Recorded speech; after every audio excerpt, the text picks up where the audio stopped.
గురించి మీరు చెప్తూ వచ్చారు. నిజానికి చెప్పాలంటే ఇప్పుడు చెప్పబోయేది కూడా నేవీలో ఇది ది బిగ్గెస్ట్ న్యూస్ సార్. కొన్ని ఇయర్స్ నుంచి నిజానికి వెయిట్ చేస్తుంది. ఎట్ లాస్ట్ భారత్ దగ్గర రఫేల్ M రాబోతోంది సార్. అంటే అమెరికా ఇంకా ఫ్రాన్స్ ఎంతగా నిజానికి దీనికోసం ఈ డీల్ కోసం వాళ్ళిద్దరూ ఫైట్ చేసుకున్నారో తెలిసిందే.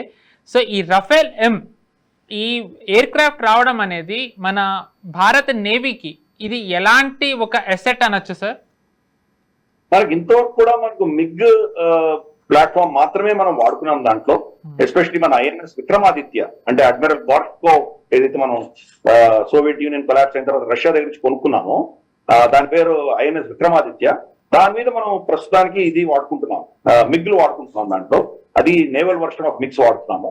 ఇప్పుడు దానికి భిన్నంగా అది చాలా పాత టెక్నాలజీ, కొత్త టెక్నాలజీ మనకు కావాలి కాబట్టి చాలా మనకు అమెరికన్ ఫైటర్స్ మనకు ఆఫర్ ఇచ్చారు. అలాగే మనకు యూరోపియన్ ఫైటర్స్ కొన్ని ఆఫర్లు ఉన్నాయి. ఫైనల్ గా మనం రఫైల్ కే వెళ్ళాం. ఎందుకంటే ఎయిర్ ఫోర్స్ కొన్నటువంటి 36 రఫైల్స్ లోను అలాగే మనకు ఇప్పుడు కొంటున్నటువంటి 26 రఫైల్స్ 63 కోట్లకు కొంటున్నాం. ఇన్ఫాక్ట్ మనం 36 ఎయిర్ ఫోర్స్ రఫైల్స్ మనం 62-63 కోట్లకు కొన్నాం అప్పుడు. అంటే ఇప్పుడు 26 ఫైటర్స్ అంటే 10 ఫైటర్స్ తక్కువ ఉన్నా ఇంకా చిన్న ఫైటర్స్ అయినా ఆఫ్ కోర్స్ కాస్ట్ ఎస్కలేషన్ ఉంటుంది. మనం కొన్నది ఎప్పుడు 2014-15లో మనం దాన్ని ఆర్డర్ ఇచ్చాం కాబట్టి అప్పటి నుంచి ఇప్పటికీ ఆల్మోస్ట్ 11 సంవత్సరాలు అయింది కాబట్టి దానికి కాస్ట్ పెరుగుతుంది. ప్లస్ అడ్వాన్స్ ఎన్హాన్స్మెంట్స్ పెట్టాం. నాకు చాలా సోఫిస్టికేటెడ్ టెక్నాలజీ మనం వాళ్ళ నుంచి అడిగాం మనం కాబట్టి అవన్నీ యాడ్ చేసుకొని ఎందుకంటే short take off and restricted landing STOBAR అంటారు ఆ టెక్నాలజీ దీంట్లో ఉన్నది. ప్లస్ ఈవెన్ స్లింగ్ దాన్ని ఏమంటారంటే దాని ఒక కర్వేచర్ ఉన్నటువంటి టేక్ ఆఫ్ లో కూడా టేక్ ఆఫ్ చేయగలిగినటువంటి 2 విధాలు టేక్ ఆఫ్ చేయగలిగినటువంటి కెపాసిటీ దీంట్లో మనం అడిగాం దాన్ని. ఆల్ వెదర్ ఎటువంటి పరిస్థితుల్లో అయినా ఇది యాక్షన్ చేసి రాగలిగినటువంటి కెపాసిటీ. ప్లస్ ఫోల్డింగ్ వింగ్స్ అంటే తక్కువ స్పేస్ ఆక్యుపై చేసుకున్నటువంటి దాని బెల్లి దాని కింద వచ్చేసి సముద్రము ఇక్కడ ప్రాంతాల్లో తిరుగుతున్నటువంటి ఇంపాక్ట్ ల్యాండ్ మామూలుగా మనకు ఎయిర్ క్రాఫ్ట్ ల్యాండ్ అయినప్పుడు మెల్లిగా ల్యాండ్ అవుతాయి ఎందుకంటే రన్వే చాలా పెద్దగా ఉంటుంది కాబట్టి వాళ్ళకి పెద్ద ఇంపాక్ట్ ఉండదు. ఇది ఒక్కసారి దిగాలి, అది దిగినప్పుడు కింద ఫ్యూసలాజ్ ఏదైతే ఉందో అది డ్యామేజ్ అయ్యేటువంటి ప్రమాదం ఉంది కాబట్టి అక్కడ రీఎన్ఫోర్స్మెంట్ అడిగాము. అలాగే మనకు కావాల్సినటువంటి బాంబ్స్ అన్ని కూడా దాంట్లో పెట్టమని చెప్పి మనం దాన్ని రిక్వెస్ట్ చేసాము. అడ్వాన్స్డ్ ఎన్హాన్స్మెంట్స్ ఎస్పెషల్లీ దాని యొక్క సెన్సర్స్ కానీ దాని మీద ఏదైనా దాడి జరిగితే దాన్ని రిపల్స్ చేయగలిగిన టెక్నాలజీస్ కానీ ఇటువంటి చాలా అడిగాము మనం. కాబట్టి ఇవన్నీ కూడా 26 ఎయిర్ క్రాఫ్ట్స్ ఇప్పుడు రాబోతున్నాయి. దాంట్లో 22 వచ్చేసి మనకు సింగిల్ సీటర్ వస్తున్నాయి, 4 ట్విన్ సీటర్స్ వస్తున్నాయి. సో ఇవి ప్రస్తుతానికి 26. కానీ భారత ప్రభుత్వం ఏం చేస్తుందంటే బహుశా ఇంకొక 110-111 ఎయిర్ క్రాఫ్ట్స్ రఫైల్ కి మళ్ళీ ఆర్డర్ ఇద్దామని ప్రయత్నం చేస్తున్నారు. అదిగా చర్చల్లో ఉంది. ఇది కనుక జరిగితే అప్పుడు రఫైలే భారతదేశంలో వాళ్ళు కంప్లీట్ గా ఇక్కడ ఎస్టాబ్లిష్ చేయబోతున్నారు. రిలయన్స్ తో వాళ్ళకి పార్ట్నర్షిప్ ఆల్రెడీ ఉన్నది. నాగ్పూర్ లో ఉన్నటువంటి ప్లాంట్ అక్కడ మన నాగ్పూర్ రన్వే పక్కనే రిలయన్స్ అనిల్ అంబానీ వాళ్ళ గ్రూప్ తోటి డసాల్ట్ ఏవియేషన్ వాళ్ళు జేబీ వాళ్ళది అక్కడ ఒక కంపెనీ ఉన్నది అక్కడ. బహుశా భారత ప్రభుత్వం 100% డసాల్ట్ టేక్ ఓవర్ చేయడానికి వాళ్ళు అప్రూవల్ ఇస్తారని నేను అనుకుంటున్నాను. టేక్ ఓవర్ మొత్తం కనుక టేక్ ఓవర్ చేస్తే కనుక ఇన్ఫాక్ట్ మన నేవీ కూడా ఈ రఫైల్ M ఏదైతే మరైన్ వర్షన్ ఏదైతే ఉందో ఇవి ఇంకా కూడా భారతదేశంలోనే తయారు చేసేటువంటి దిశగా రాబోయే రోజుల్లో మనం కొన్ని నిర్ణయాలు చూడబోతున్నాం. మనం డసాల్ట్ కి అడ్వాంటేజ్ ఏంటంటే కనుక భారతదేశం సెంట్రిక్ గా భారతదేశానికి ఎంత సప్లై చేయగలరు, ఇక్కడి నుంచి వాళ్ళు ఎక్స్పోర్ట్స్ కూడా చేయగలరు.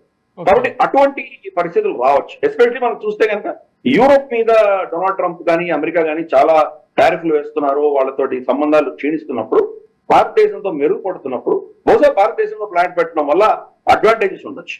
కాబట్టి ప్లస్ సర్వీసింగ్ చేయాలంటే కనుక ఎక్కడో ఫ్రాన్స్ నుంచి ఇక్కడ తీసుకురావాలంటే చాలా కష్టం. మనం చూసాం మన 36 రఫైల్స్ తీసుకురావాలంటే మనకు మిడ్ ఎయిర్ రీఫ్యూలింగ్ అవసరం వచ్చింది. UAE ఎయిర్ ఫోర్స్ మనకి రీఫ్యూలింగ్ ఇస్తే కానీ మనం జామ్నగర్ లో దిగలేకపోయింది. అది జామ్నగర్ నియరెస్ట్ కోస్ట్ మనకి, మన భారత్ సరిహద్దు దాటంగానే ఫస్ట్ కోస్ట్ అక్కడే దింపేశాం.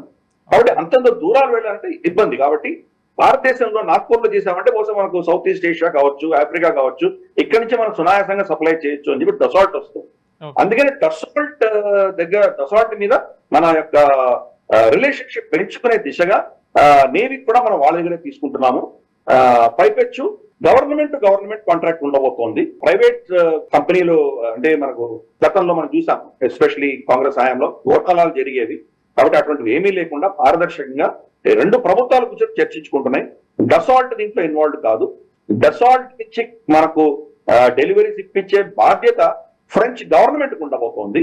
అలాగే మన నేవీకి నేవీ డైరెక్ట్ గా దీంట్లో ఒప్పందంలో దిగదది, భారత ప్రభుత్వం దిగుతుంది. కాబట్టి నేవీకి కావాల్సినవన్నీ కూడా వాళ్ళు ఇవ్వబోతున్నారు. పైపెచ్చు లాస్ట్ టైం ఎయిర్ ఫోర్స్ లో మనం కొన్నప్పుడు కూడా 36 కొన్నప్పుడు కూడా హెచ్ఏఎల్ దగ్గర నుంచి వీళ్ళు దాని మెయింటెనెన్స్ సంబంధించి ఆన్ ఎయిర్ టైం వీళ్ళు గ్యారంటీ ఇచ్చింది. వీళ్ళు ఎక్కువ ఇవ్వలేకపోయారు, ఎందుకంటే వాళ్ళకు ఉన్నటువంటి లేబర్ లాస్, లేబర్ యూనియన్స్ గొడవ, వాళ్ళ ఎఫిషియన్సీస్. మనం అడిగినటువంటి స్ట్రింజెంట్ 90% ఆన్ ఎయిర్ అడిగాం మనం. అంటే ఎట్టి పరిస్థితుల్లో 90% కనీసం ఎయిర్క్రాఫ్ట్ ఆకాశంలో ఎగిరేటువంటి పరిస్థితి ఉండాలి, కింద మెయింటెనెన్స్ సమయం తీసేశాక కూడా. అది హెచ్ఏఎల్ ఇవ్వలేకపోయింది. కాబట్టి ఇప్పుడు వాళ్లే వచ్చి ఇక్కడ మళ్ళీ వాళ్ళ ప్లాంట్ సెటప్ చేసుకుని ఇక్కడ చేసేటువంటి దిశగా మనం వాళ్ళకి ఆఫర్ ఇవ్వబోతున్నాము. కాబట్టి ఒక ఓవరాల్ రిలేషన్షిప్ అంతా కూడాను ప్రభుత్వాలు మేనేజ్ చేయబోతున్నాయి. భారత ప్రభుత్వం, ఫ్రెంచ్ ప్రభుత్వం కలిసి మేనేజ్ చేయబోతున్నాయి. కాబట్టి ఇది ఒక అద్భుతమైనటువంటి రిలేషన్షిప్ మన ఏవియేషన్ ఇండస్ట్రీలో మనం చూడబోతున్నాము. తేజస్ ఇంకా సమయం పడుతుంది, కనీసం అంటే 10-15 ఏళ్ల తర్వాతనే వాళ్ళు నేవల్ వర్షన్ తీసుకురాగలరు. సో 63,000 కోట్లు కూడాను, ఈ 26 రఫాల్స్ కూడాను ఐఎన్ఎస్ విక్రాంత్ లో ఉండబోతున్నాయి. ఐఎన్ఎస్ విక్రాంత్ మన కొచ్చిన్ లో తయారు చేసుకున్నటువంటి ఇండిజినస్ ఎయిర్ క్రాఫ్ట్ క్యారియర్, దాంట్లో పెట్టబోతున్నాం మనం. అదే చాలా అడ్వాన్స్ టెక్నాలజీ ఉన్నటువంటి ఎయిర్ క్రాఫ్ట్ క్యారియర్ అది. పైపెచ్చి ఇవి కూడా వచ్చేసరికి చాలా ఒక లీథల్ ఫోర్స్ గా మనం పెట్టబోతున్నాం. అలాగే ఇందాకే మనం మాట్లాడుకున్నటువంటి కాన్సన్ట్రేటెడ్ లేజర్ వెపన్స్ ఏవైతే మనం తయారు చేసుకుంటున్నామో, అలాగే యాంటీ డ్రోన్ సిస్టమ్ పెడుతున్నామో, ఒక రక్షా కవచ్ అన్నది మనం డెమాన్స్ట్రేట్ చేసాం already. Short term, medium term, long term అన్నిటిని కూడా మనం రక్షించేటువంటి వలయంగా. కానీ వాళ్ళు ఐరన్ డోమ్ అంటారు, ఏదో పెడతారు, వాళ్ళు దాని పేరు డేవిడ్ స్లింగ్ అని పెట్టారు, చాలా పేరు పెడుతున్నారు. మనం దాన్ని రక్షా కవచ్ అని పెట్టాము. ఇది నేవీలో ఫస్ట్ మనం చాలా సీరియస్ గా పెట్టబోతున్నాం. కాబట్టి దాని దృష్ట్యా ఈ యొక్క ఎయిర్ క్రాఫ్ట్ ఏదైతే మనం కొంటున్నామో ఇది ఒక ఫోర్స్ మల్టిప్లైర్ కింద మనం భావించాలి. చూద్దాం రాబోయే రోజుల్లో మరి వాళ్ళు కనుక కంప్లీట్ గా భారతదేశం మీద కమిట్మెంట్ పెట్టి నాగ్పూర్ లో వాళ్ళ ప్రొడక్షన్ అంతా షిఫ్ట్ చేస్తారా లేదా మనం చూడాలి. రైట్ సార్, ఈ వీడియో మీకు నచ్చినట్టయితే లైక్ చేయండి, 10 మందికి షేర్ చేయండి. అలాగే కామెంట్ల రూపంలో మీ అభిప్రాయాలను మాతో పంచుకోండి. Nationalist hub group of channels ను సబ్స్క్రైబ్ చేసుకుని తెలుగునాట జాతీయవాద జర్నలిజాన్ని ప్రోత్సహించండి. ఈ వీడియో కింద ఉన్న బెల్ ఐకాన్ పై క్లిక్ చేయడం